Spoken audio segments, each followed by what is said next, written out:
The side handle gives you additional leverage to control your tool. Side handles are typically used on sanders, grinders, or drills. On a drill, it provides a second grip so the drill is easier to control when using a large drill bit. Replacing the side handle is simple to do, and I'm going to show you how. Hi, I'm Mark Soja. Do-it-yourself repairs like these are easier than you might think.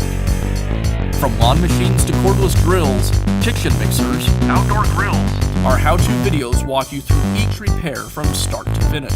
So doing it yourself means never having to do it alone. Let's get started. I'll begin by removing the side handle assembly from the drill. I'll unscrew the handle to loosen the clamp.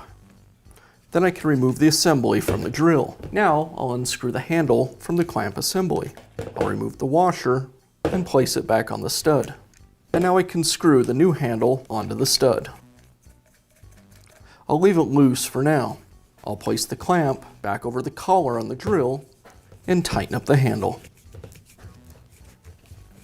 And that's how simple it is to install a new side handle on your power tool. Be sure to check back often for new videos and expert advice. If you found this video helpful, give us a thumbs up And leave a comment.